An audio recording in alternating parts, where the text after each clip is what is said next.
Ella era poetisa, yo tan solo su epitafio, vacío, en la soledad de mi palacio. El mundo es un mundo, falto de espacio.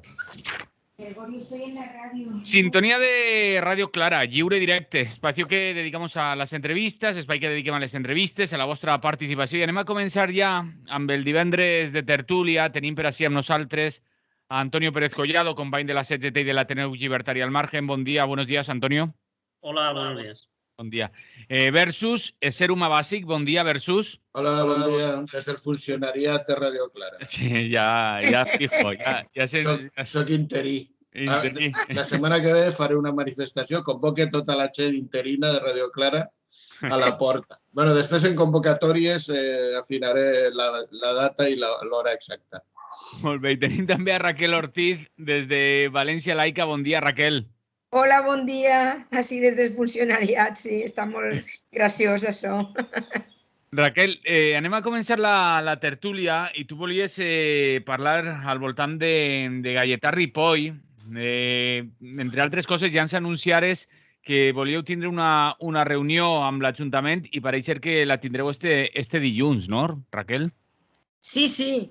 La reunión será el lunes a las 10 de la mañana con Patrimonio y Cultura, porque, bueno, si habéis visto el artículo que ayer publicó Levante sobre la deuda que tiene Valencia con Gaietà Ripoll, pensamos que aprovechando las obras que están haciendo en la Plaza de Brujas, pues tendría sentido erigir una escultura, un monolito a esta figura. Por supuesto que sabemos que hubo más ejecuciones, no solamente a Gaietà Ripoll, es cierto, hubo más ejecuciones y no queremos olvidar las víctimas de la intolerancia, de la Inquisición, fueron ahorcadas, quemadas, en fin, tremendo, ¿no? Por ejercer su libertad de conciencia. Pero claro, Gaietà Ripoll fue la última víctima de la Inquisición en el mundo. Eso también tiene un valor, ¿no? Porque ya en el siglo XIX, en 1826, que Fernando VII restaura otra vez la Inquisición, pues es bastante tremendo que en el siglo XIX se pueda seguir ejecutando a gente. Y fue en esta ciudad, en la ciudad de Valencia. También pensamos que, Gaietà Ripoll era maestro.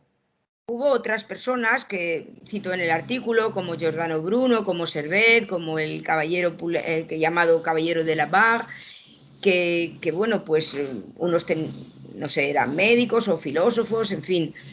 Pero es que yo creo que tampoco es baladí, es cualquier frivolidad el hecho de que eligieran a un maestro. La educación sigue teniendo el peso que tiene por parte de intolerancias y de poderes como la Iglesia todavía. Lo digo porque, la educación es muy importante. Este hombre era maestro y además era creyente. Es decir, que era considerado por la Iglesia un hereje, porque no cumplía con todos los preceptos y con todas las normas. Era más bien, una persona que veía la mano de Dios en el mundo, en la naturaleza, pero no lo veía como un Dios personal y sobre todo que no cumplía, hay algunos ejemplos ahí como que las criaturas salieran en plena clase a ver la procesión e interrumpieran algo que para Ripoll era más importante. Entonces, sabemos, y no vamos a ocultarlo aquí, por si alguna persona, nos lo recuerda, que sí que se colocó hace unos años una placa en el mercado de Ruzafa. Una placa que apenas se ve, una placa que apenas menciona quién fue Gaietà Ripoll. Nosotros, por parte de Valencia Laica, siempre pedimos que fuera muy próximo a las escaleras ahí del mercado donde fue ejecutado. Fue la horca, lo que se utilizaba hasta, creo que antes de los 40, a partir de 1940 ya es el garrote vil, él fue la horca, como era antes, y también era la hoguera, con otros casos, ¿no? Pero queríamos que fuera ahí, y además porque es un punto muy turístico, es un punto donde mucha gente lo podría ver, y es una manera bueno, ya que Valencia tiene, pues, en fin, esa, no sé cómo llamarle, porque Honor, no es nada, ese honor, entre comillas, muy bien, Manolo, de haber sido aquí la última víctima, pues es una manera precisamente de hacer valer esa libertad de conciencia. Podría ser como en otros lugares, ya digo, como en Francia. Yo conozco el sitio donde se celebra el 9 de diciembre, el Día de la Libertad de Conciencia y del laicismo. 9 de diciembre, pues un punto de encuentro para personas que crean que la libertad de conciencia, el libre pensamiento, es un derecho humano, y ahí está esa figura. Esa figura que, insisto, además, para que luego no digan que solo miramos a la gente pues, agnóstica o atea, esa figura era un creyente que estuvo 2 años en la cárcel y que se le dio la oportunidad de retractarse. Y no se rindió. Este maestro de Ruzafa no se rindió. Fijaos que las cárceles de aquella época no eran como las de ahora. Imaginaros en qué situación, imaginaos, estaba Cayetano Ripoll. Ya digo, igual que muchísimas más personas, pero nos centramos ahora en esta figura. Y él tuvo esa oportunidad de haberse podido retractar y haber dicho, pues eso, que no quería decir, que lo sentía, que perdón y tal. Pues no lo hizo. Él sabía lo que le iba a caer. Y bueno, es verdad que ahora lo planteamos dentro pues de unos, estamos en el 21, pues en el 26 de 5 años será su bicentenario. Sé que Rafael Solaz va a publicar muy en breve un libro que creo que se llama Otra biografía de Cayetano Ripoll, y bueno, pues pensamos que el ayuntamiento, patrimonio, cultura, tiene que responder a esto y hacerlo además, en fin, con un poco más de solemnidad, un mayor reconocimiento, y en ese lugar, porque pensad que ahí pasa mucha gente, no solo a comprar, sino muchos turistas, y entonces van a pensar, ay, pues en el siglo XIX aquí fue la última víctima de la Inquisición en el mundo. El honor ese que decías, Manolo. Si queréis que, no sé, hablemos un poquito de esto.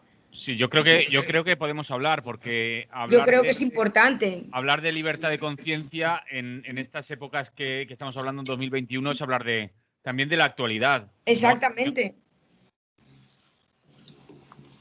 Antonio versus. Bueno, pues es que hablar de libertad de conciencia en estas épocas es hablar de actualidad. Tenemos las recientes amenazas desde Vox al editor del Jueves, por ejemplo. Sí. Y ya ves, una cosa tan sencilla y tan normal como una revista de humor, ¿no? Y hay que volver a reivindicar esos derechos tan fundamentales como la libertad de pensamiento, la libertad de opinión, la libertad de conciencia, el derecho a discrepar, porque claro, la democracia, con todas las comillas que queramos ponerle, tiene que garantizar esas cosas. Son derechos básicos y además hay que defenderlos y no ceder en absoluto, ¿no? Y por eso parece mentira que, a pesar de los años que han pasado y las experiencias que tenemos ya, que constantemente haya retrocesos y haya que volver a salir a la calle, a debatir, a reivindicar esos derechos, que hay gente empeñada en recortarlos. Sí. Y si no pueden ejecutarte con una sentencia, pues te ejecutan de otras maneras, ¿no? Ya sea literalmente o sea de forma en publicidad o con artículos o con denuncias en los tribunales, ese tipo de cosas, y estamos viendo sentencias todavía muy, muy estrambóticas, ¿no? Por no decir otra cosa, porque es doloroso que se condene a gente por blasfemia o por un eslogan o por hacer un cartel donde dice que se ofende a los católicos. Pues bueno, se ofenderá al que se quiera ofenderse. Es una ironía o es una crítica, igual que se critica a la corona o se critica a los militares. Eso se tiene que aceptar. En una sociedad plenamente democrática, esos derechos tienen que estar protegidos, no perseguidos, sino protegidos por la política y por las leyes. Y eso todavía no es así, y por eso es importante, como hemos hecho con otras figuras, otras situaciones, que Valencia recuerde a toda la gente que ha muerto o que ha sido ejecutada o que ha sido reprimida. Tuvimos hace poco el aniversario de Valentín González, tenemos el caso de Guillén Agulló, que se ha hecho una película, y tenemos también el compañero este de Alicante. Es decir, toda la gente que a lo largo de los últimos años ha sido víctima de la represión por sus ideas o por su compromiso, pues tiene que estar reconocida en el callejero o en algún espacio vinculado a su vida o al punto en el que fue ejecutado o algo. Y igual ocurre con gente de un poco más atrás, ¿no? Pero no tan atrás, porque como ya ha contado Raquel, estamos hablando del último ejecutado ya en plenas libertades, ya un poco de la Inquisición, que es un mundo que todavía está por descubrir y por explicar bien la cantidad de injusticias que se cometieron en nombre de la fe de unos cuantos, porque claro, era curioso porque había otros que también tenían fe, la tenían de otra manera, pero también eran víctimas, no porque fueran ateos o fueran combatiendo la religión, no, simplemente porque tenían alguna interpretación que a los que mandaban no les gustaba, o porque en la lucha de poderes, pues esa persona era peligrosa para ellos, entonces la acusaban de herejía y eso ya era suficiente para que te quitaran del medio. Igual que ahora te acusan de que eres pro Venezuela o cosas así, ¿no? Sin ninguna justificación, pero en aquel momento era que eras ateo o que tenías relaciones con las brujas y cosas de esas, y se mató a muchísima gente absolutamente inocente. Hay miles y miles de víctimas, todas no se conocen los nombres ni se sabe su historia, pero de las que se sepa, pues sí que hay que reivindicarlas, y yo creo que ese es un gran trabajo que se está haciendo, y por tanto pues estoy plenamente de acuerdo en ese itinerario. Sí, hola, buen día a todos. Estamos hablando del año 1826. Ya no estaba vigente la Inquisición, sino que a este señor lo ejecuta un tribunal que se creó en la Junta de la Fe de la Diócesis de Valencia. Pero era lo mismo, ¿eh? Bueno, sí, pero quiero decir, sí, el matiz viene la reinstaura Fernando VII, pero bueno, sí. Bueno, pero el matiz viene por este... A ver, el resultado es el mismo y la idea es eso, pero quiero decir, estaba ya erradicada, lo digo por la conciencia moderna que se ha manejado en este país desde hace siglos. O sea, que no es de ahora que hacemos el ridículo en Europa con nuestras sentencias, con nuestros tribunales y con todos los asuntos, o muchos de los asuntos relacionados con la justicia en este país, ¿vale? O sea, este ajusticiamiento fue escandaloso en Europa, según las crónicas, y bueno, pues como se puede ver desde esa época y desde otras, ya tenemos mucha experiencia en ser un lugar donde el sentido común relacionado con la justicia está muy fuera de lugar. O sea, no hay sentido común, no hay sensatez, sino dogmatismo y represión desde hace muchísimo tiempo. Y estamos remitiéndonos a un caso, vuelvo a repetir, del año 1826. Pero seguimos en las mismas.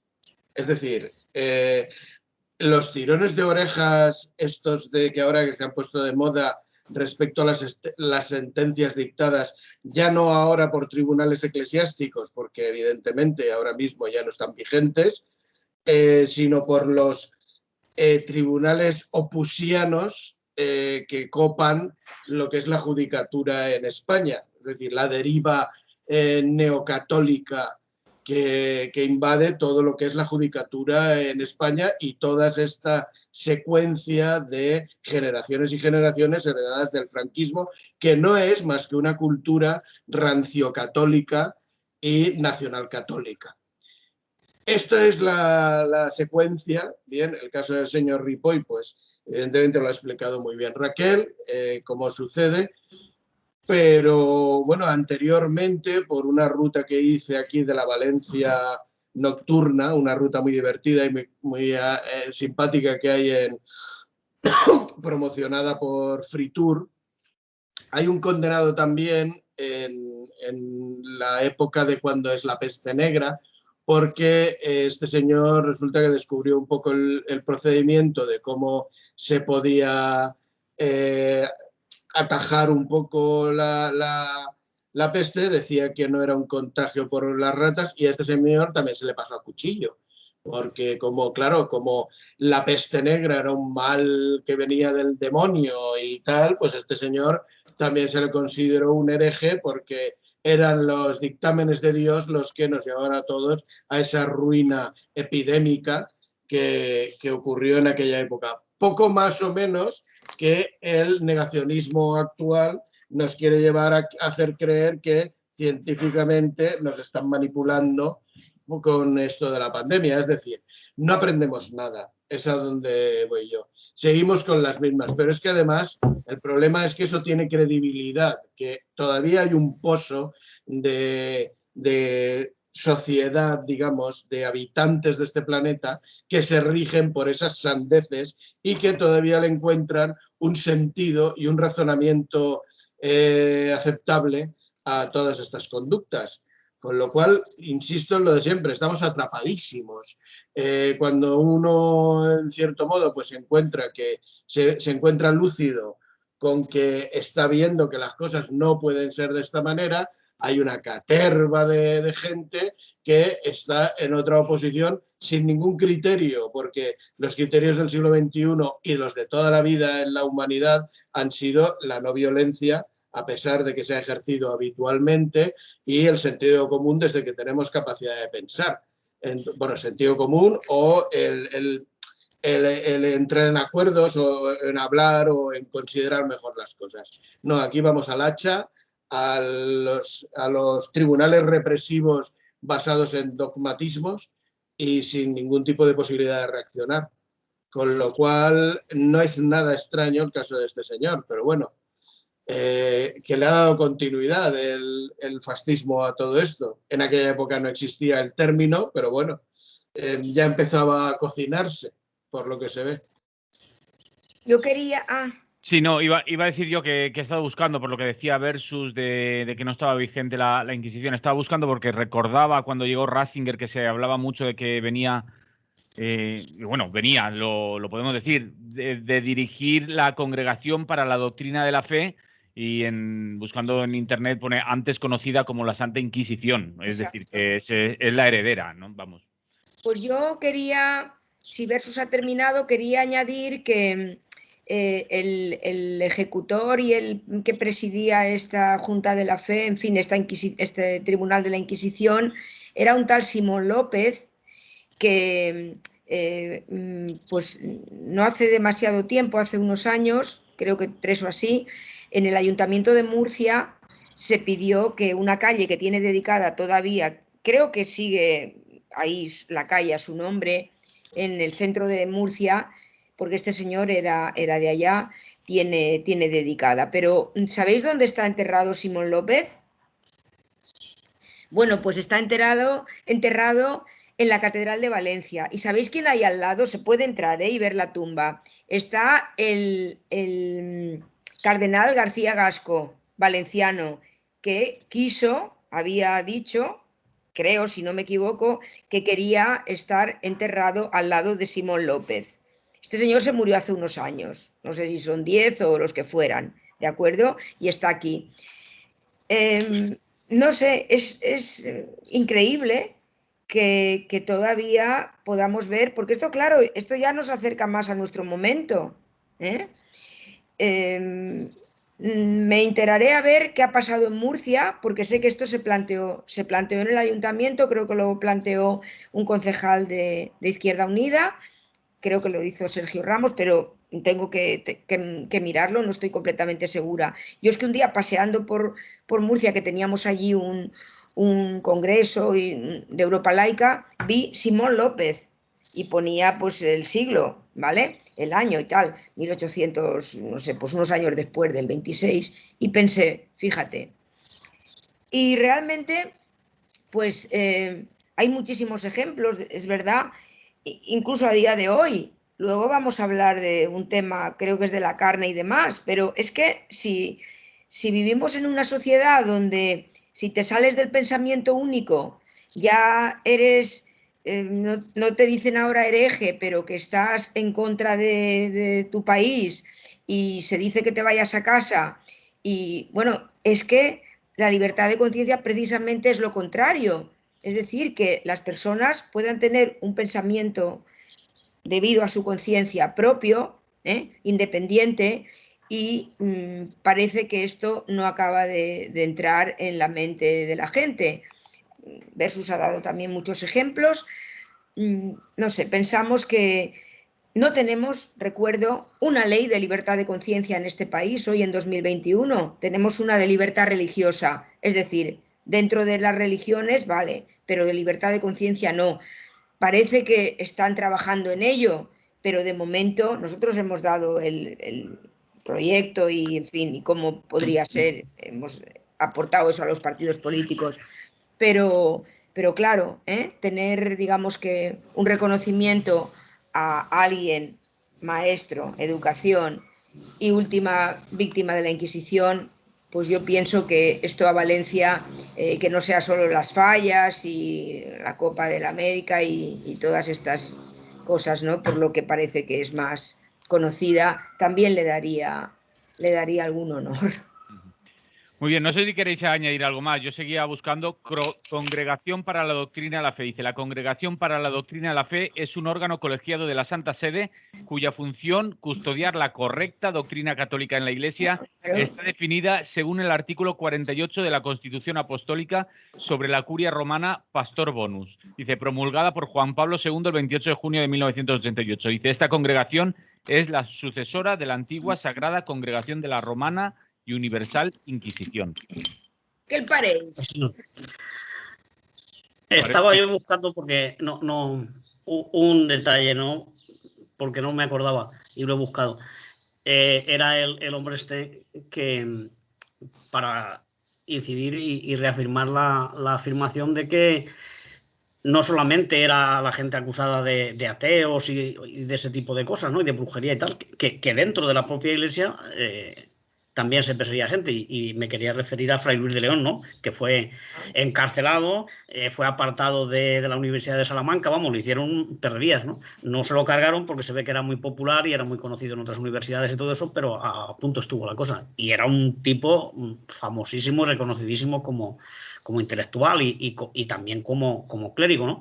Y bueno, estuvieron a punto de hacerlo. O sea que entre ellos mismos también se aplicaban la doctrina esa y la defensa de la fe y esas cosas que has leído. Que luego ha sido, a lo largo de la historia, la Iglesia ha sido la que ha practicado muchísimas purgas también dentro de sus estructuras. Y aparte, pues toda la gente que le molestaba por cuestiones económicas o por vete tú a saber qué razones. Entonces, pues bien está que de vez en cuando los recordemos. No sé si voleu afegir alguna més, si no anem entrant en els temes que tenia per així apuntats, que com dia Raquel, un dels que tenim és Garzón obri el debat sobre el consum de la carn o sobre el consum de carn. La carne, siempre la carne. Estamos hablando de la Inquisición y vuelve a salir la carne, el pecado. Vamos, anem allà, si voleu. Qui vol començar amb el punt? Antonio, tires tu? Hombre, yo donde se ponga una lechuga quitaría el filete. No, me comería las dos cosas. Me parece una estupidez, por cierto, lo que ha hecho el presidente del gobierno. Quiero decir, este es un debate que no es que sea inoportuno, es que llega muy tarde, porque ya hay muchísima información, muchísimos datos de lo perjudicial que es el consumo abusivo de la carne como se está haciendo en nuestro país. Claro, hemos pasado de mi época, donde se mataba un pollo para la fiesta del pueblo, o te daban un chorizo o un trozo de jamón cuando estabas malito, cuando no podías comer lo normal, te daban esas cosas. Entonces era un placer, era para el gusto y para todo. Ahora comes carnes por la noche y por la mañana y al mediodía, y bueno, ya es lo normal, ¿no? Aparte de que los sabores se han estropeado muchísimo por todas las adulteraciones que sufre la carne en el proceso de comercialización. Y por tanto, pues me parece que lo que ha hecho Gardón, sea oportuno o sea tardío o sea una jugada política, pero no hay por qué ocultar ese debate que tenemos que tener, igual que tenemos que tener sobre el azúcar, sobre la comida basura, sobre la bollería. Todas esas cosas destrozan la salud y eso es un gasto, aparte del dolor y de la muerte que supone para personas por las enfermedades, también para el sistema público sanitario. Muchísima gente que está enferma por este tipo de alimentación que llevamos. Las enfermedades estas modernas que nadie conocía antes, pues habrá que ver si tienen alguna relación con nuestra forma de comer. Entonces a mí me ha parecido, pues eso, una salida de tono estúpida que responde más que a un razonamiento, pues a la inquina que se ve que se tienen ahora dentro del gobierno, que se están peleando por lo que sea, y aprovechan los unos las declaraciones de los otros para salir por peteneras y meterle el dedo en el ojo, ¿eh? Pero vamos, casi literalmente. Y entonces me ha parecido absurdo, porque claro, es que somos el país de Europa, o por lo menos de la Unión Europea, que más carne come, ¿eh? Nos comemos casi 100 kilos al año por persona. O sea que habrá gente que se come 200, ¿eh? Porque hay gente que no come carne. Comemos al día 275 gramos, según he mirado por ahí en una estadística que hay, que es casi lo mismo que se recomienda para una semana. Se recomienda 300 a la semana, no 300 al día. Entonces nosotros comemos 7 veces más. Entonces somos el país que más consume, somos el cuarto productor de carne, que también eso ha sufrido un incremento considerable, y sobre todo el primero en carne de cerdo, que es las macrogranjas estas que se están haciendo, que con la excusa de que la España está vaciada, con las macrogranjas lo que hacen es que la vacían más, porque donde te pillan una factoría de esas es que no puede vivir nadie en los alrededores, porque Pues luego sí. tiran los purines, los olores, y claro, porque es que no estamos hablando de la carne del pollo ese que yo comentaba de hace 50 años. Estamos hablando de factorías, de fábricas, ¿eh? No es querer cargarse a los pequeños ganaderos. Esos ya están, se los han cargado ya. O sea, la gente que tenía 2 vacas o que tenía 5 gallinas o que tenía 20 ovejas, esa gente no puede subsistir porque hay una política de precios y de comercialización que la controlan unas cuantas empresas que son las que se enriquecen con el comercio de la carne. Encima te imponen los piensos que tienes que darle, las inyecciones que les tienes que poner cada X semanas o cada día, y luego se le añaden a los mataderos pues agua y un montón de sustancias para que tenga mejor color, para que pese más. Es decir, eso de que pones un filete y luego te comes una suela de alpargata 10 veces más pequeña, eso pasa por esas cosas de la manipulación. Entonces yo creo que es muy oportuno este debate sobre el consumo de la carne, como si no hubiera otra cosa para comer, ¿eh? Yo creo que yo no soy vegano, me arrepiento. Bueno, no me arrepiento porque si me arrepintiera ya estaría corrigiéndome, ¿no? Pero procuro comer mucha fruta, como verdura y claro, y cuando me eso, pues como carne. Ya sé que los seres vivos, los animales también habría que protegerlos, en fin, estoy porque se cuiden las granjas, pero recintos adecuados y que vean el sol y que tengan su desarrollo normal. Si un pollo tiene que vivir 11 meses, que no te lo den a los 28 días, igual que se hace con el resto de criaturas de estas que se sacrifican para nuestra alimentación atolondrada, ¿no? Entonces yo creo que una cosa es que te guste la carne o no te guste, tienes que saber que te puede hacer daño, con lo cual hay que comer poca, y la poca que comas pues que sea de calidad y si es posible que venga pues de unas granjas o de unos ganaderos tradicionales, que sabes que ha comido hierba, ha comido normal, ha estado en el campo, ha estado al aire libre y encima apoyas a una familia que se dedica a eso. Lo otro son multinacionales, son enormes fortunas que se están multiplicando a base de destruir no solamente el medio ambiente, con las macrogranjas estas que primero empezaron en Cataluña ya se cansaron, ya las han echado, luego han bajado para Murcia y ahora se están yendo todas, pues sobre todo para la comarca valenciana de la Serranía y para la provincia de Cuenca y Albacete y todo eso, ¿no? Que ahí ahora es una. De hecho, hay manifestaciones de vez en cuando en Cuenca o en Ciudad Real o en la capital, en Toledo, para decir que basta ya a las macrogranjas. O sea que no solamente el problema de la alimentación y lo que supone para la salud, es un problema también medioambiental y de reconocimiento y protección del territorio de comarcas que podrían vivir de otra manera si se potenciara otro tipo de recursos, pero no recurrir a la instalación de macrogranjas donde miles y miles de cabezas de ganado son allí amontonadas y maltratadas, ¿no? Porque la vida que llevan no es nada digna, ¿no? Y entonces yo creo que es muy oportuno y aprovechando que Garzón lo ha sacado, no es que Garzón sea mi favorito, pero bueno, por lo menos dice lo que tiene que decir, es que es ministro de Consumo, igual que cuando dijo lo del azúcar, también se lo echan encima. Es que aquí estamos un poco retrasados en estas cosas. No viene al cuento, pero acabamos de aplazar hasta 2022 o incluso hasta el 1 de enero de 2023 lo que ya es obligatorio por decisión de la Unión Europea, que es la eliminación de los utensilios de plástico de un solo uso, vasos, platos, pajitas, todo eso, ya ha dicho la Unión Europea que se tiene que hacer, pero aquí como no habíamos hecho la ley, porque hemos estado en otras cosas, pues aquí no se puede aplicar seguramente hasta finales de 2022, una cosa que ya hace también décadas que se viene diciendo que eso hay que suprimirlo. Los plásticos para un solo uso es lo que contribuye luego pues, a que se tire tantísima basura, plásticos, evidentemente, al mar o al monte. Y vamos con retraso, o sea que nos cuesta mucho cumplir las directrices que se dan en materia de medio ambiente.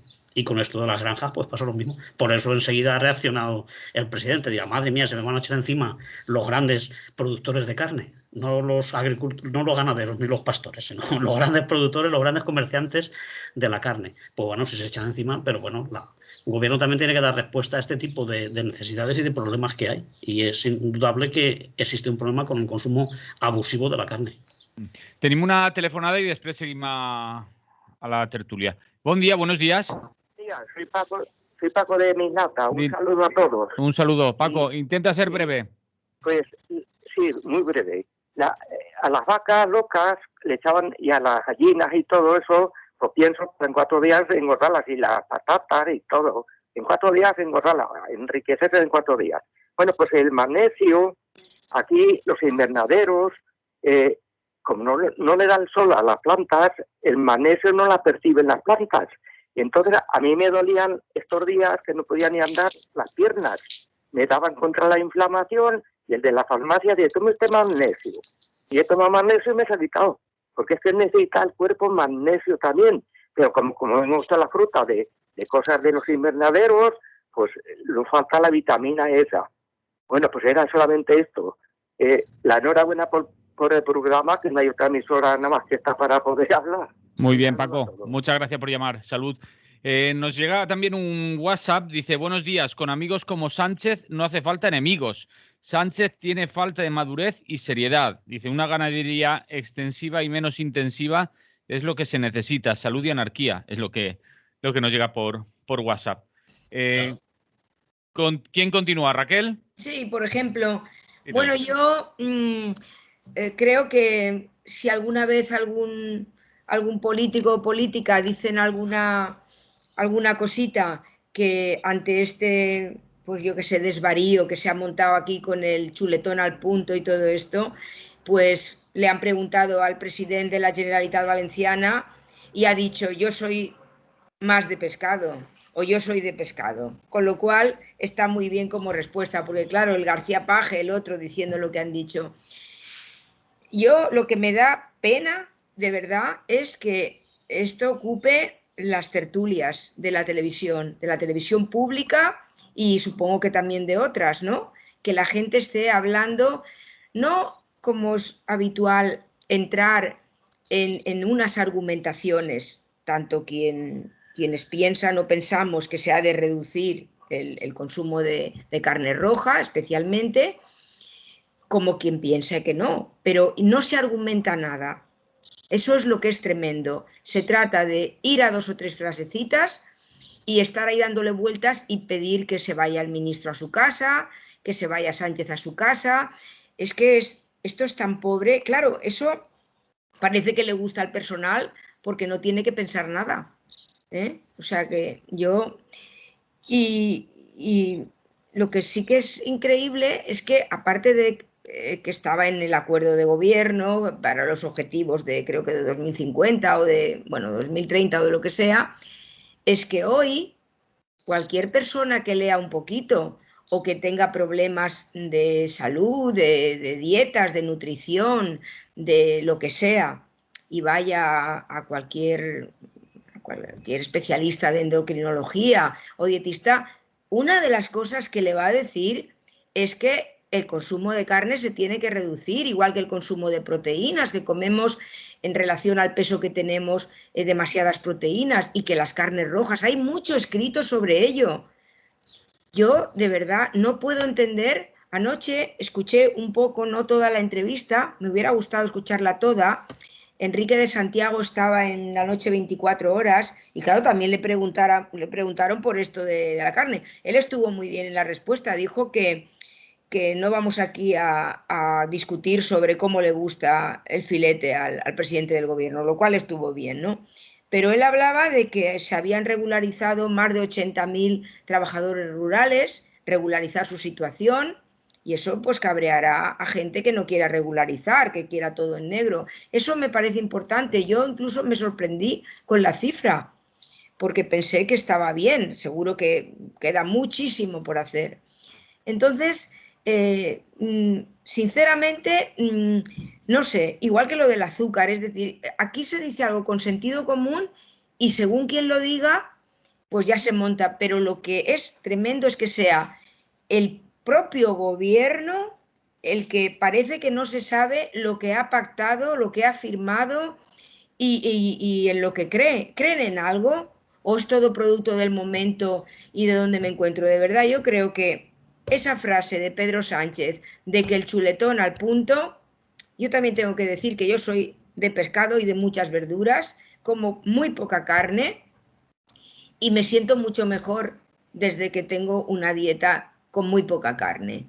No soy vegetariana porque soy omnívora, como de todo, pero lo que es lamentable es sus señorías o sus contertulias que hablen de estas superficialidades, porque nadie entra en lo que es saludable para los seres humanos y las dietas que hoy se tienen que tener, o por ejemplo, tanto que invierten en Estados Unidos y aquí también, porque, hay que ver por qué se está aumentando en triglicéridos, en colesterol y tal, sobre todo niñas y niños, ¿no? Y ahora pasan de esto, se ríen, hacen chascarrillo y además desautorizan a un ministro de su propio gobierno. De verdad que esto es tremendo, tremendo. Versus. Sí, voy a intentar reducir porque si no se nos come el tiempo y no tratamos todos los temas. Vamos a ver, yo creo que lo más grave de esto es que el planteamiento que hace Garzón cuestiona el sistema productivo, sobre todo la industria agroalimentaria, tal y como nos ha colonizado actualmente con su sistema de implementar e imponer los productos que tenemos que consumir. De hecho, las fórmulas de consumo distan mucho de la dieta que ha sido habitual en nuestro país, que como es la archiconocida dieta mediterránea. El tema está también, insisto en que cuestiona el sistema productivo, porque la gran excusa hoy en día de comer de la manera que comemos es el tan sabido no tengo tiempo, ¿vale? Con lo cual, el no tengo tiempo, yo creo que le da una pista a la persona, le debería dar una pista a la persona que está diciendo eso, sí, de qué estás haciendo con tu vida, ¿vale? Porque si no tienes tiempo de alimentarte o prepararte la comida adecuadamente para que tu salud sea lo prioritario, digamos, en tu calidad de vida, pues algo está pasando raro. Y esto no se cuestiona. No tengo tiempo es un tema, no me da la vida, es una expresión que suena hasta graciosa cuando la emplea alguien para darte una razón de algo. No me da la vida, ja, ja, ja, jijiji. Vaya, pues si no te da la vida, algo está pasando mal en tu vida. Bien, el tema de la avalancha de las proteínas viene pues por el condicionante de la macroindustria que hay alrededor del comercio de la carne. Es decir, las multinacionales de la comida rápida han inundado países enteros con las ganaderías estas de producción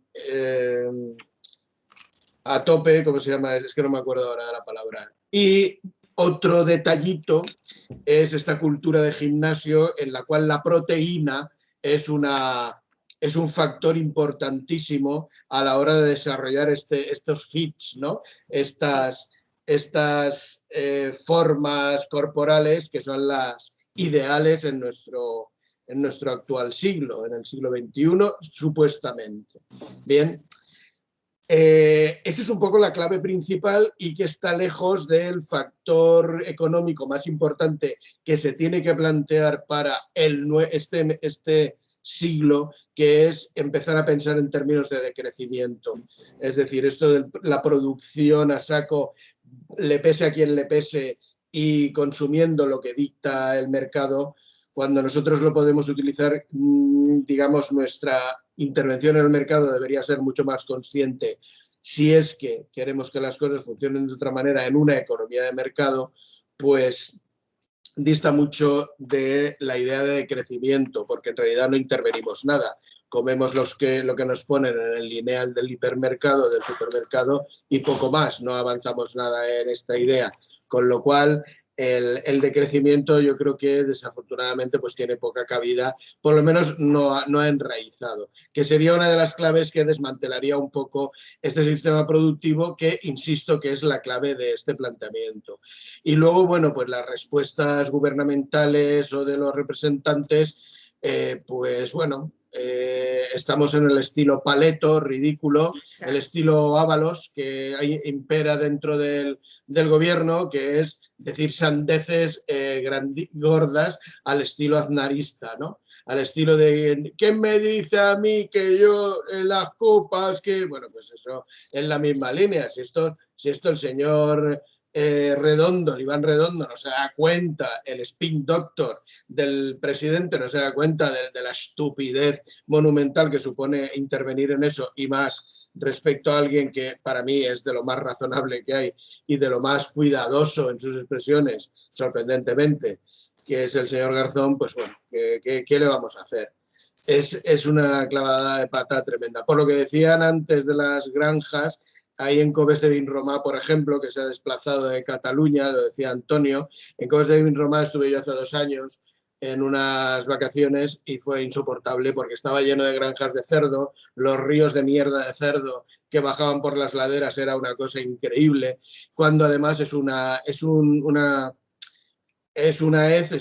sistema fecal que no es abono realmente, es muy destructivo para el medio ambiente, así como otros como la gallinaza, que luego se convierte en abono y realmente se puede reincorporar dentro del reciclado. Las purinas que contiene la mierda de cerdo arrasan el medio ambiente, es una cosa terrible. Y luego, por último, diré pues, que el debate en los medios desvirtúa todo esto porque lo único que funciona es la anécdota. Y claro, ¿cómo se va a hablar de cosas tan profundas como el sistema productivo o como la salud y la nutrición? Y cuidado con esto porque si la deriva es un poco en visión de proteccionismo, aquí la ultraderecha siempre coge tajo.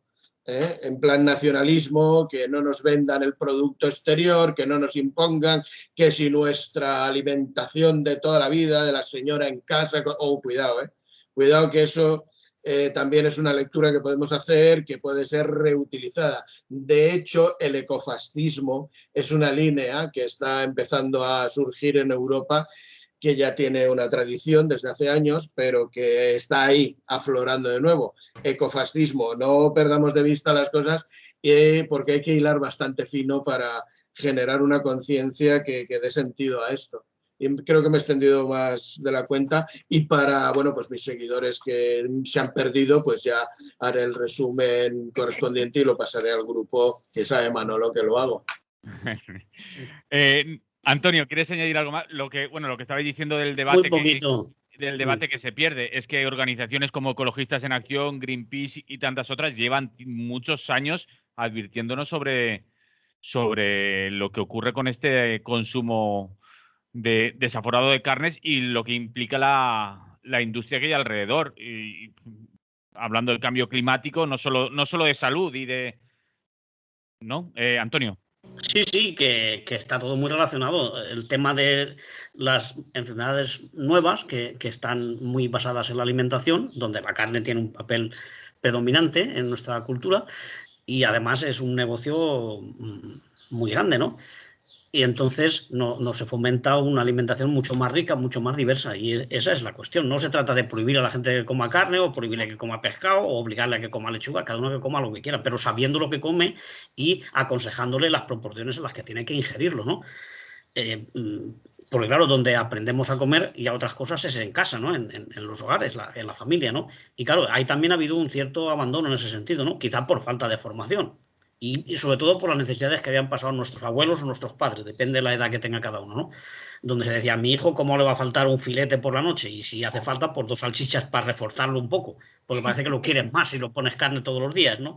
Claro, y ahí se pierde la enseñanza que vas adquiriendo en casa, pues de que hay que comer de todo y que hay que esforzarse y de que si te acuestas sin cenar, pues al día siguiente igual te apetece más otra cosa, ¿no? Un tipo de enseñar a la gente a comer. Y ha ocurrido igual con el tema de las bebidas azucaradas, con la Coca-Cola. Los niños aprenden a beber Coca-Cola, no lo aprenden en el botellón, lo han aprendido ya en casa porque se bebe mucha Coca-Cola, ¿eh?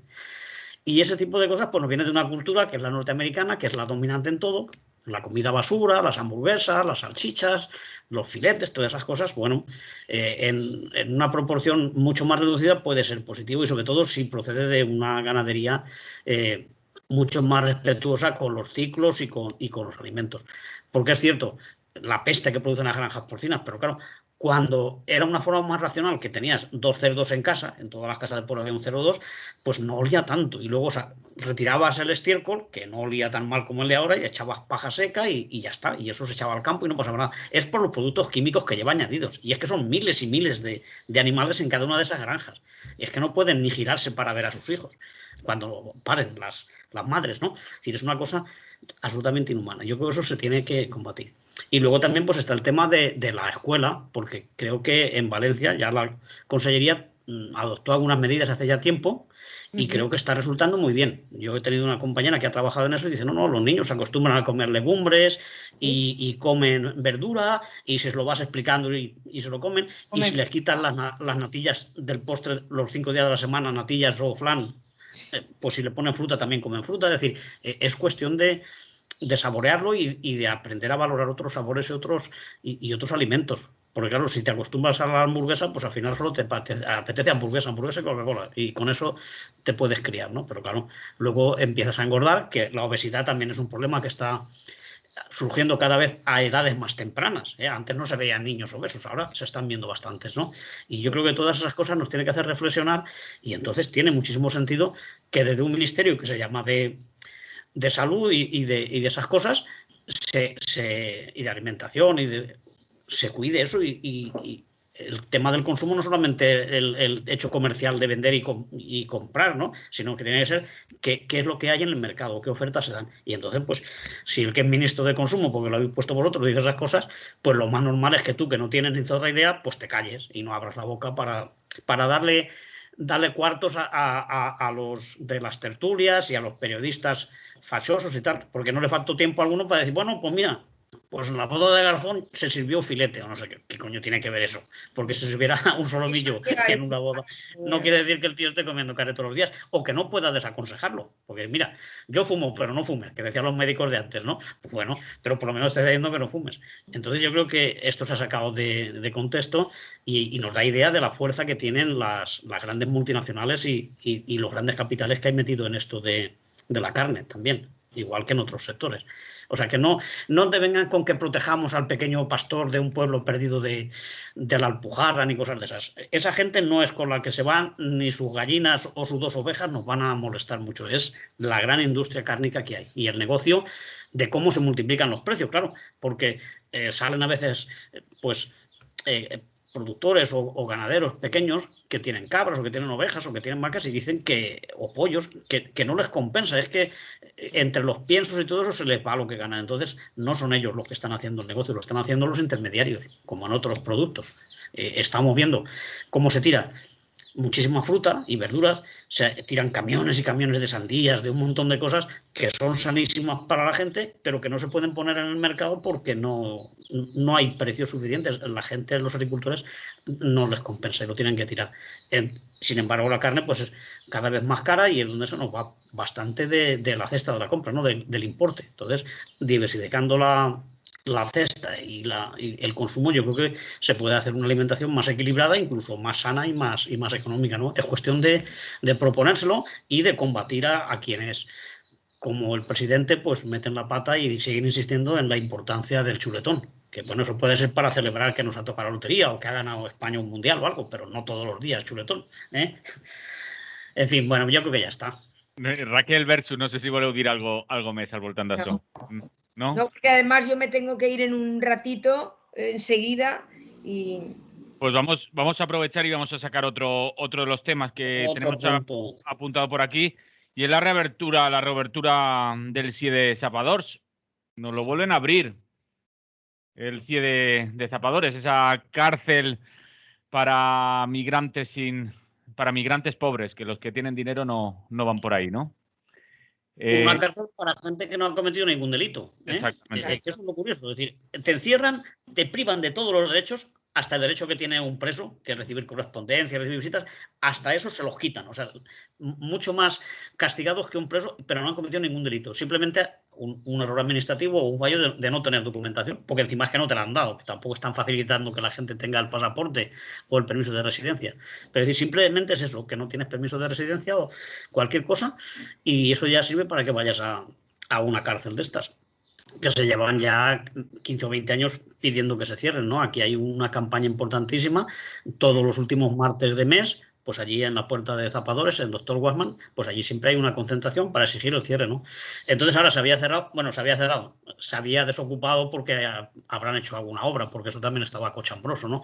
Las condiciones que había, y se ve que han hecho algo, y claro, se dijo que se aprovechara este parón para no volver a abrirlo, ¿no? Incluso lo han dicho desde instituciones, ¿no? Porque en la concentración que hubo estaban allí, sí. Sí, la gente de Compromís, de Izquierda Unida y de Podemos estuvieron ahí, ¿no? Cargos públicos importantes, ¿no? Incluso el alcalde también se ha manifestado por el cierre, ¿no? En más de una ocasión. Es decir, que no solamente son ya los colectivos de migrantes y la gente de Tanque en los CIES, ¿no? Sino que hay otras muchas personas y gente de organizaciones que está porque esto no se reabra, ¿no? Ahora piensan traer ya pues, a un grupo de inmigrantes que están por ahí por Murcia y ya quieren darle capacidad aquí. Y luego ya sabéis pues, que cada X tiempo, cuando ya tienen bastantes pasajeros, y si no tienen bastantes, los buscan haciendo un par de redadas y fletan un avión y te dejan allá en medio de África, aunque uno sea de Senegal, otro de Mauritania, otro sea de Yemen. Para ellos todos son iguales, los dejan en el mismo sitio. Y luego a ver cómo te buscas otra vez la vida, ¿no? Porque claro, aquí está viniendo gente de media África, ¿no? Y también de Yemen, hasta de Bangladesh y de por ahí. Van recorriendo el mundo como pueden y llegan aquí a nuestras costas y bueno, pues entran de la manera en que entran, ¿no? Y luego una vez se ven aquí, pues encima sufren este tipo de expulsiones, ¿no? Sin ninguna garantía y sin ningún control, ¿no?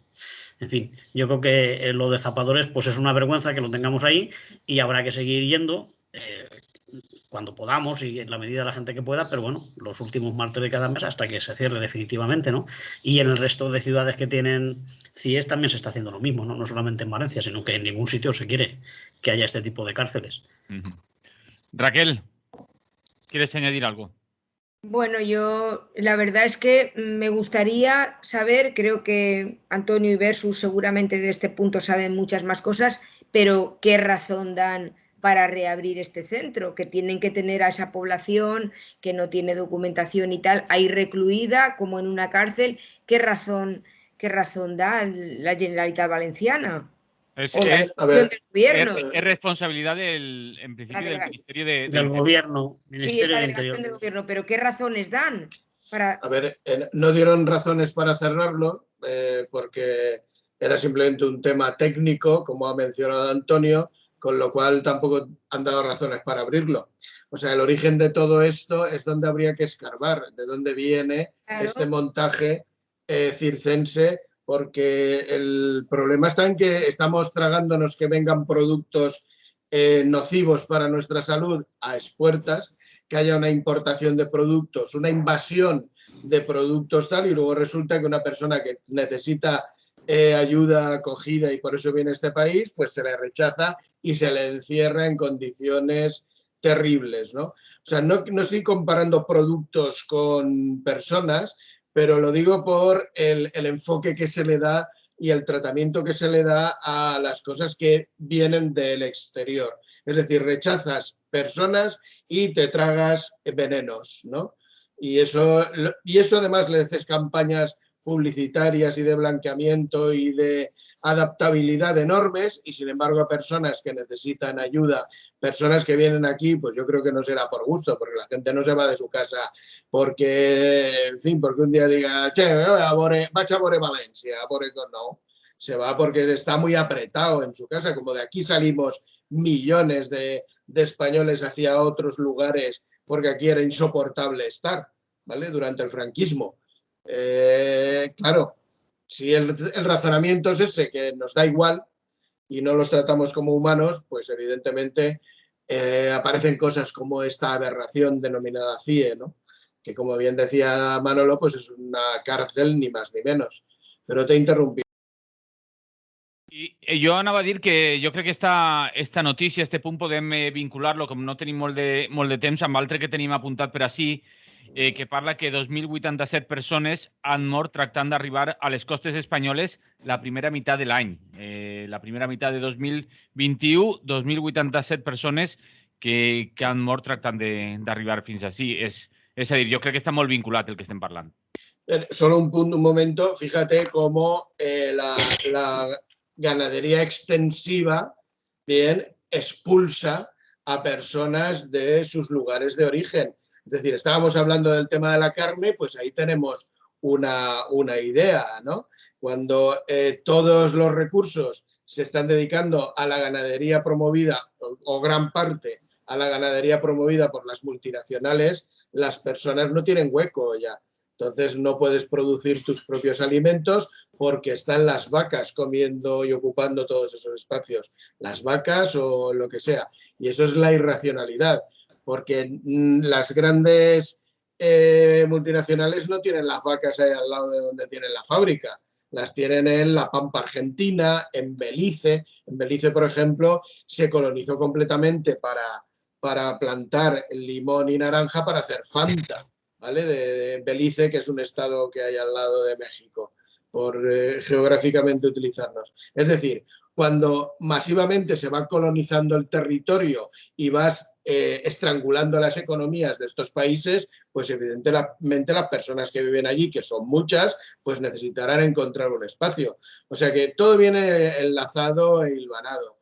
Y lo que es terrible es que haya personas que encima pierdan la vida por intentar buscar una situación mejor. Imaginemos que los trenes que llevaban a los inmigrantes españoles a la inmigración alemana o fuera, tal, hubieran sido descarrilados todos y hubieran muerto masivamente todas las personas que migraron a estos países, ¿no? A Alemania. O sea que por motivo X, pues hubieran descarrilado todos los trenes y muertos y muertos y muertos. No sé esto cómo se hubiera planteado. Es verdad que estas personas vienen con riesgo porque utilizan medios de transporte que no son nada seguros y además están inducidos por las mafias, pero en definitiva es lo mismo, son personas que mueren, ¿no? Entonces, claro, esto es la cosa que además mencionabas al principio, si vinieran con muchísimo dinero vendrían entrando por los aeropuertos en un jet privado o en un vuelo regular y claro, estos no tendrían ningún problema. Pero claro, los pobres pues están mal vistos allende los mares, que se decía antaño. Antonio. Bueno, estamos ante unas cifras realmente dramáticas, ¿no? Porque estamos hablando de solamente 6 meses y dice que han sido 2.087. 2.087 que tengan ellos monitorizados y que tengan controlados. Porque claro, hay mucha gente que sale sin avisar a nadie, que no tiene contactos y que se ahogan y desaparecen, ¿no? No se sabe qué ha sido de ellos.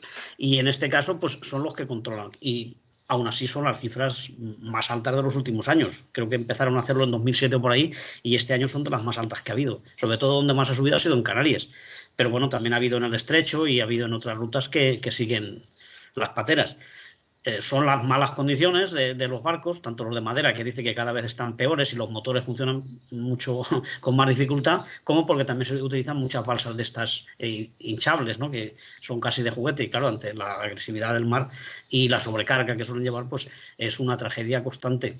Y hemos visto, en el último año se han visto situaciones muy dramáticas, ¿no? Como lo de Canarias, donde no se les daba de comer y estaban allí abandonados, no tenían recintos para estar. Luego hemos visto también en Melilla. Es decir, la política no solamente española, sino de la Unión Europea sobre la inmigración es inhumana y muy racista, ¿no? Y en todo caso, pues es una cuestión a hacérselo ver, ¿no? Yo creo que tienen mucho miedo a los partidos que están surgiendo aprovechándose pues estas circunstancias, ¿no? Exageran los sucesos, por ejemplo, cuando uno roba, si es español o es francés, no dicen nada, y si le toca a un inmigrante, aunque haya robado poco, pues se ensañan en decirlo de dónde era y no sé cuántas cosas. Y eso, pues, la gente no tiene mucha sensibilidad y en gente con poca cultura y poca conciencia, pues sus mensajes calan. Claro, luego salen partidos que se aprovechan de ese tipo de rechazo y entonces los otros partidos, los que son la izquierda, los que somos nosotros, digamos, lo que sería la gente razonable, la gente con conciencia, con cultura, pues no se atreven a hacer políticas realmente solidarias con la gente que viene de otros países, que huye de las políticas que los del norte, tanto la Unión Europea como Estados Unidos y otras potencias están aplicando, o Canadá, están aplicando en África, en Asia, en Oriente Medio, donde se quedan con todos los recursos naturales de allí, no hay condiciones humanas para sobrevivir. Eso, que no haya guerras provocadas o alimentadas con armamento occidental, ¿no? Que también es otra forma de tener que marcharte, como ha ocurrido de Siria, que no era un país especialmente pobre, sino que tenía una estructura y una economía bastante sostenible, bastante arreglada, y sin embargo pues se ha provocado una guerra allí y claro, han tenido que ir a cientos de miles y aún están deambulando por ahí. Entonces yo creo que en lo que hemos comentado, que efectivamente está muy relacionado el tema de los CIES, que es parte de esa política represiva, como en lo de cierre de fronteras y las alambradas y las expulsiones en caliente y todo eso, pues ahí se denota muy bien qué tipo de política es la que está siguiendo Europa. Europa, que por lo demás necesita la inmigración, porque se está quedando sin población joven, porque hay que ver lo que aporta la inmigración cuando se ponen a trabajar y lo que incrementa la economía, ¿no? Y entonces eso, bueno, sí que se acepta que vengan, pero que no traigan familia o que no se queden. No sé si es que queremos que vengan solamente a trabajar y si pudieran irse a dormir a casa, pues mejor, ¿no? Y entonces no se les integra y no se ayuda a que encuentren aquí su lugar de vida, porque trabajo van a tener. Y además estamos viendo que no es lo que nos venden, porque mira que se están dando casos de gente que está salvando niños que se ahogaban.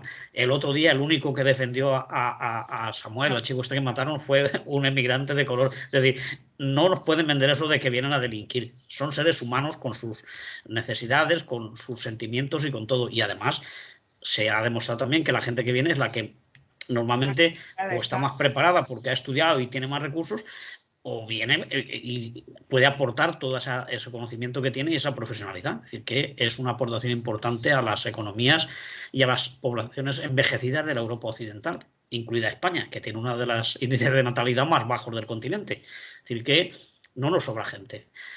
Lo que hace falta es sentido común y leyes que protejan a todo el mundo. Y yo creo que en el tema de la inmigración, bueno, pues estas cifras son absolutamente alarmantes, ¿no?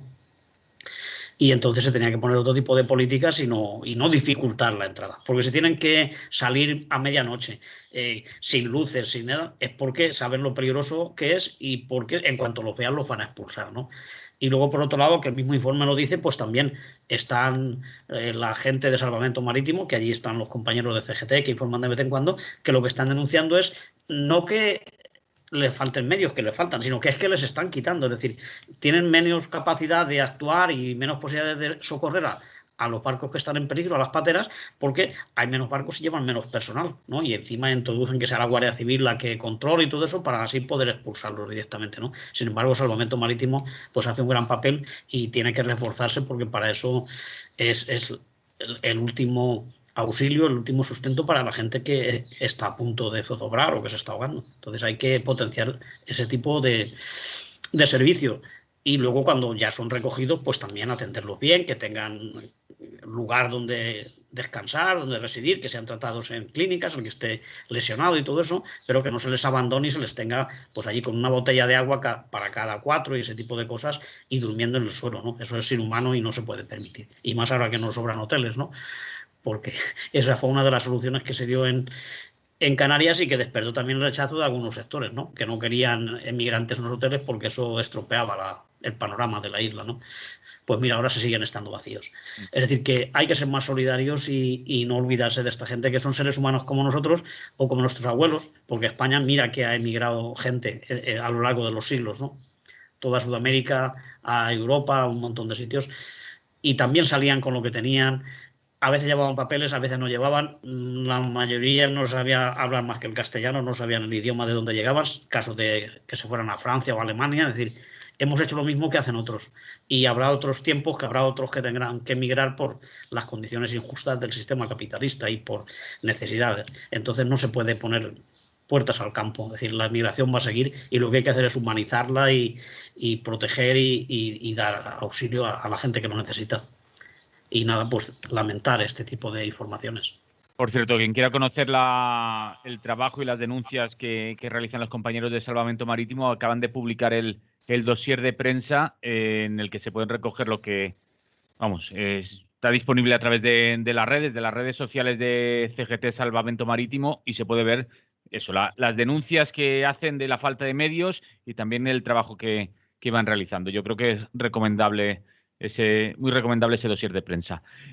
Raquel, no sé si quieres añadir algo más de aquí. Sí, diría alguna cosa porque a mí me parece muy grave cuando las cosas se naturalizan.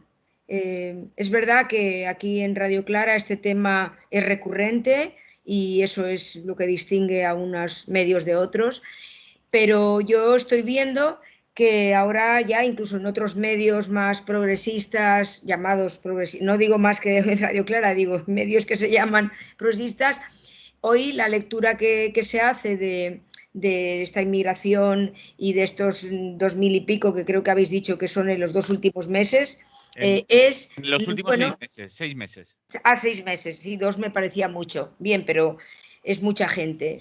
Cada uno es un ser humano y hay que humanizar además esto y no dejarlo ahí como un grupo donde no hay... O sea, está totalmente deshumanizado. Eso también lo dicen ellos algunas veces cuando les hacen alguna entrevista. Entonces, yo veo pues eso, que la gente, digamos, no el fascismo que dice esos que no vengan y que se queden en su tierra, en su patria y tal. Luego está la otra visión de son víctimas, vamos a ayudarles, vamos a acogerlos, a darles comida y tal. No, no, no. Vamos a ver por qué esta Unión Europea no tiene una política inmigratoria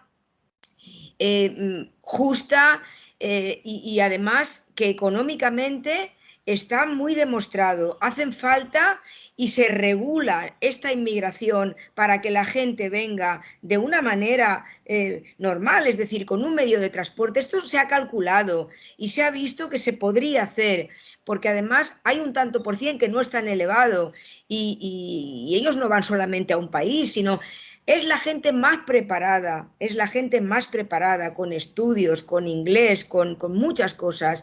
Entonces, de eso es de lo que hay que hablar, de que hay maneras de resolver esto.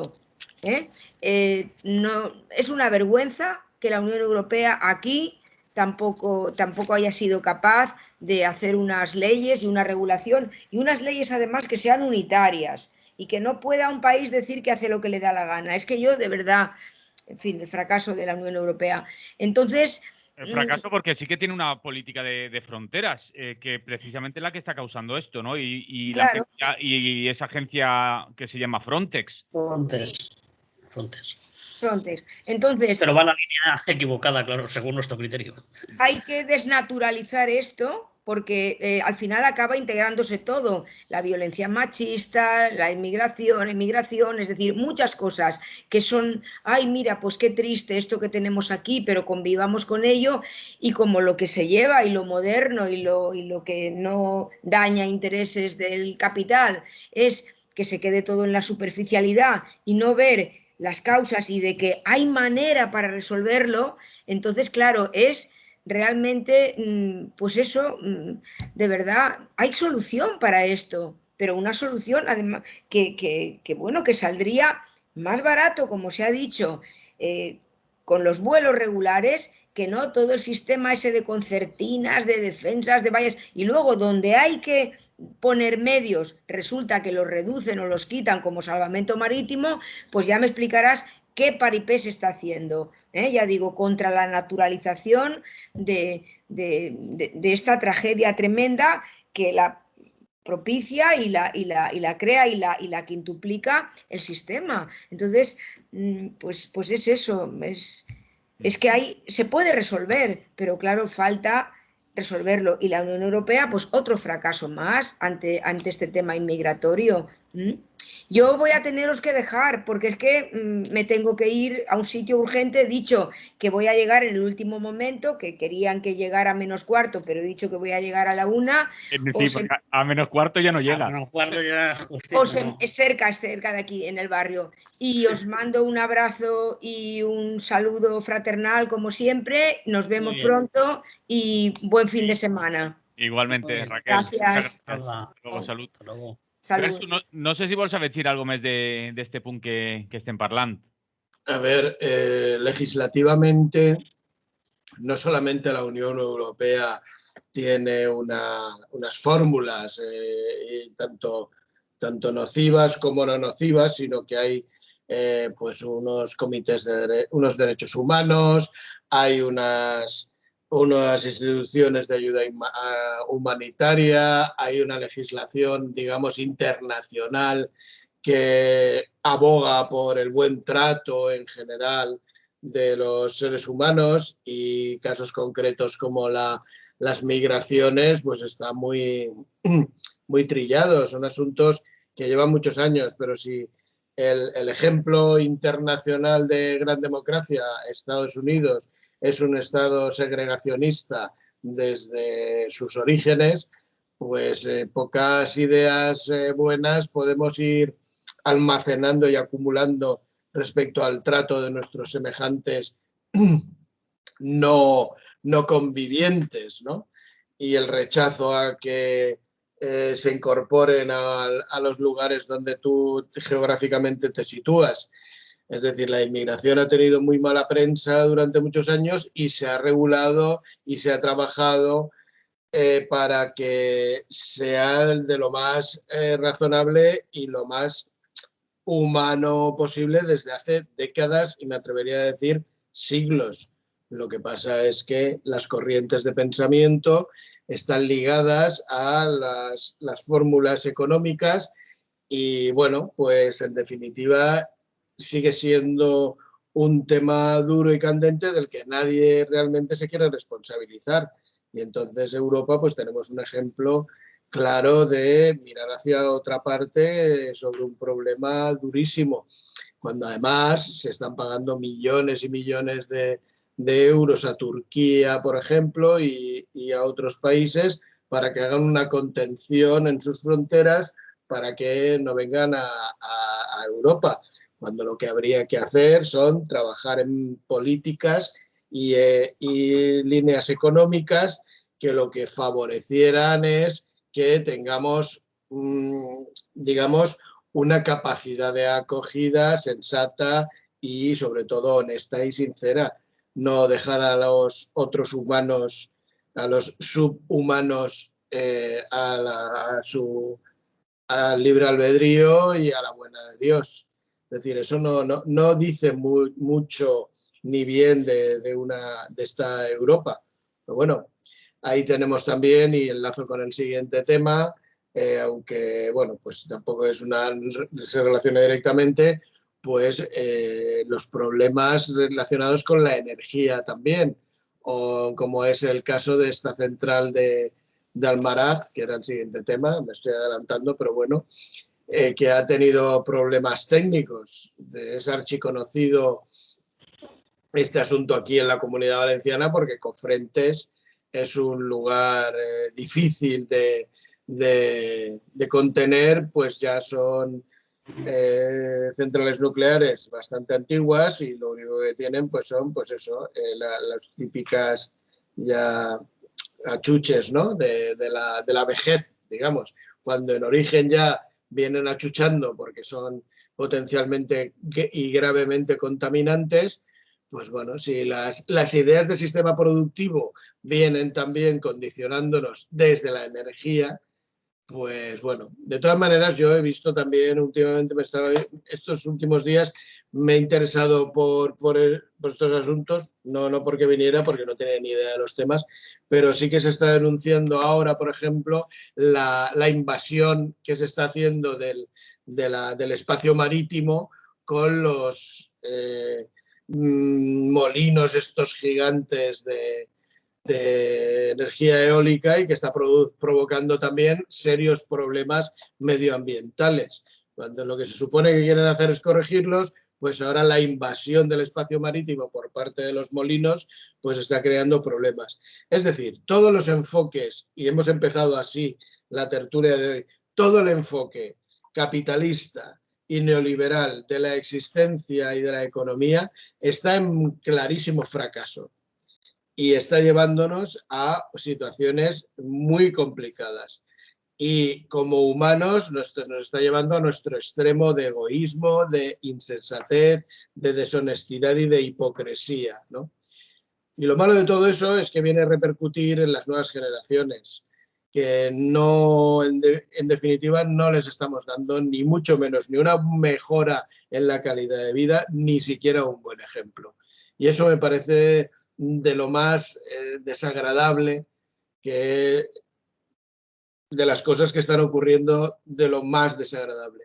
Y bueno, concretamente sobre este asunto de las energías nucleares, pues bueno, ahí tenemos otro caso más, ¿no? En la existencia de que no se transite hacia otras fórmulas energéticas, pero claro, atención que ahora mismo tenemos a la Teresa Rivero, una señora cuyo marido, y vuelvo a recordarlo por enésima vez, está en el Consejo Nacional de Mercado de la Competencia, es decir, allá donde las eléctricas tienen presencia, con lo cual será lo que digan las grandes compañías que se hará con esta central. No pintamos nada. Y si nuestros representantes pues, son de esa guisa y de ese pelaje, pues pocas cosas podemos esperar. Antonio. Bueno, pues esta central de Almaraz es concretamente la más vieja de las que están en funcionamiento. Bastante aproximada a la edad a la de Cofrentes, pero incluso más antigua, ¿no? Es la más vieja, es del año 83. Año 83 que empezó a funcionar, ¿no? Se empezó a construir en los 70. Y además ha tenido miles y miles de paradas, de fallos, de informes para corregir deficiencias. Es decir, ha sido una cosa escandalosa.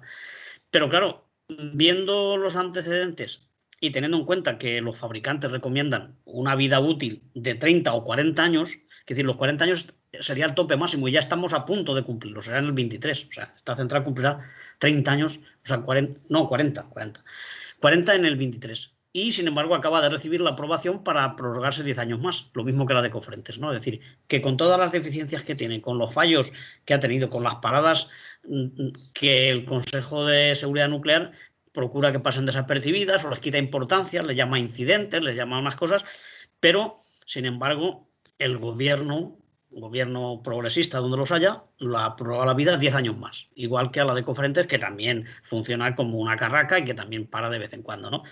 Y claro, tampoco tiene mucha repercusión en el precio de la luz, porque claro, decían que era una cosa barata, que era segura hasta que explota, ¿no? Hasta que pasa algo como en Chernóbil o en algún sitio de estos, ¿no?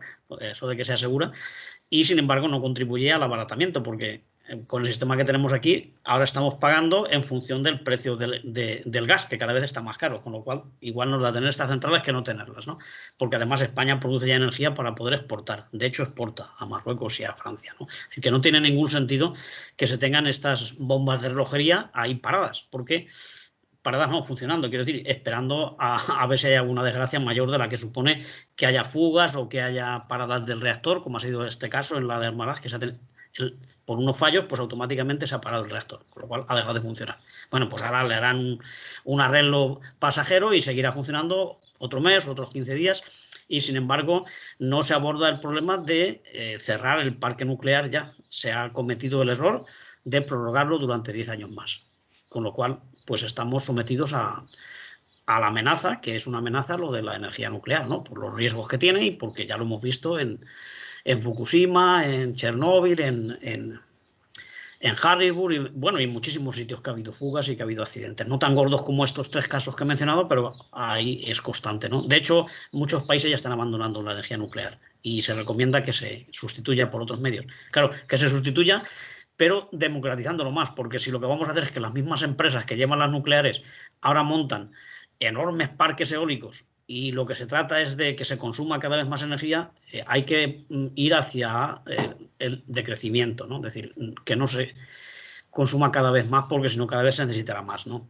Y un poco descentralizada, poner en las viviendas, en los edificios, en los tejados, que cada uno en su casa tenga facilidades para instalarla. Ese tipo de soluciones sí, pero que esté todo concentrado en las mismas 2 o 3 empresas, pues venimos a ser los mismos. Somos esclavos de sus decisiones y de sus políticas. Y parece que ahora se está apostando, porque hay mucho dinero de la Unión Europea para invertir en energías eólicas y solares, pero claro, son las mismas empresas las que han visto ahí el maná y se están apresurando a presentar proyectos que se los aprueban y que van a transformar el paisaje español, evidentemente, con tanto parque y tanto molinillo. Y quizá ese tampoco es el camino. No es la nuclear, que ya ha demostrado que es un peligro, pero la otra alternativa de hacer grandes superficies para el sol o para el aire, pues tampoco parece que sea lo mejor. Es mejor democratizar y reducir el consumo. Eso sería la solución ante la crisis energética y la de precios que ha generado. Y bueno, pues yo creo que ya lo tenemos, ¿no? Le hemos dado repaso a todo a nuestra manera, pero bueno, no se nos ha quedado ningún punto. Bueno, se nos ha quedado que ha salido la revista del Margen, ¿eh? Eso iba a decir yo, para que la vea todo público, que la tenía ahí. En los próximos días ya estará en los puntos de distribución y la mandaremos por correo y tal. Está muy bien y va sobre la libertad de expresión, que justamente es lo que estábamos comentando hoy y en los últimos días. Así que animarse a leerla y luego también colaborar con artículos para el próximo número. Y nada más, eso es lo que yo tenía que deciros. Muy bien, no sé si queréis añadir algo más. Versus, ¿te queda algo perdir? 2 cositas. Primero, que no perdamos de vista en qué consiste todo esto. Hoy hemos tenido un programa muy nutritivo en todos los sentidos y que nos ha dado por la carne y las lechugas. Exacto, y que nos ha dado muchas pistas de cuáles son nuestras posibilidades de intervenir respecto a esto. Es decir, negarnos a que no nos quede tiempo para nuestra existencia como punto de partida, abandonar ese mantra de no me da la vida porque entonces algo está pasando mal y acercarse un poquito más a la conciencia, ¿no? Y luego, pues, una sorpresa, ¿no? El otro día encontré, bueno, tuve referencias y me he hecho con un libro, yo sigo recomendando, muy ilustrativo. Estoy en la línea ahora de lectura sobre de dónde viene toda esta rancio España, y encontré Caciques y caciquismo en España, de Carmelo Romero Salvador. Es un libro que ilustra muy bien cómo ha evolucionado esto porque trata desde 1834 hasta nuestros días. Es decir, estábamos refiriéndonos a que el señor Ripoll, Cayetano Ripoll, había sido condenado y tal, y bueno, podemos ver que los caciques y el caciquismo, este libro pues ilustra, además de que tiene una lectura muy amena y está ilustrado, e ilustra, valga la redundancia, hasta 2020, ¿vale? Con lo cual no es un relato histórico, sino siendo histórico es hasta contemporáneo. Muy interesante. El que se quiera enterar de este tema, junto con todas las recomendaciones que hemos hecho y sobre todo, evidentemente, la revista Al Margen, que no porque esté aquí Antonio, sino porque es, además de un gran esfuerzo... Todavía más. No, y además me consta un gran esfuerzo, mucha dedicación y una honestidad extrema en todos los temas que tratáis, y me parece que es justo destacarlo. Muy Antonio, bien. Te veía con la mano... Con la manita levantada. Sí, estoy viendo, porque antes de que empiece, estoy viendo una información que se comparte ahora desde el Facebook de CGT del País Valencia y Murcia, que nos la guardaremos también para otra tertulia.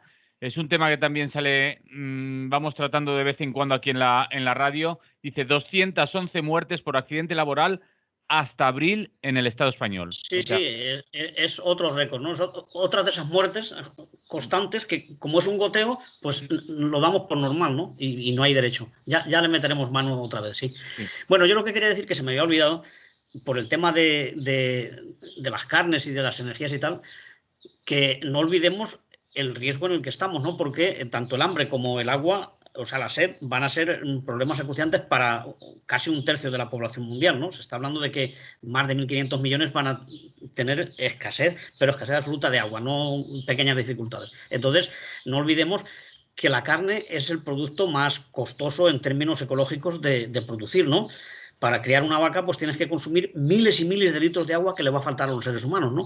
Y por lo demás, pues también toneladas de cereales, que son cereales que también falta para que la gente pueda comer. Es decir, que el kilo de carne derrocha muchísima agua y muchísimos otros recursos. No lo olvidemos, ¿eh? Y eso también es un problema añadido a lo de la falta de salud y a los problemas que ya hemos comentado nosotros, de la obesidad y todo eso. Es decir, tengamos en cuenta el consumo excesivo de recursos que se derrochan para producir un kilo de carne. Si encima está hormonada luego, pues mira, pues ya lo hemos rematado. Así que cambiemos los hábitos. Ara sí que hem d'acabar ja, perquè ja... Pues acabemos. Ja se n'anem del temps. Antonio Pérez Collado, des de la CGT i l'Ateneu Llibertari al Margen, versus Ser Humà Bàsic, i Raquel Ortiz, que ja no està així, des de València Laica. Salut i fins la propera. Moltes gràcies. Muy bien. Y funcionario interí de Radio Clara. Bueno, hay que pelear por el puesto de trabajo, ¿eh? Hay que moverse. Pelea. Ya nos concentraremos. Una abrazada a tots. Abraçada, salut. Igualment. Lliure directe Radio Clara. Jo aprofito també per acomiadar-me ja fins dilluns, que tornaré a estar així amb totes i tots vosaltres a aquest espai d'entrevistes del Lliure Directe de Radio Clara. Salut i fins dilluns.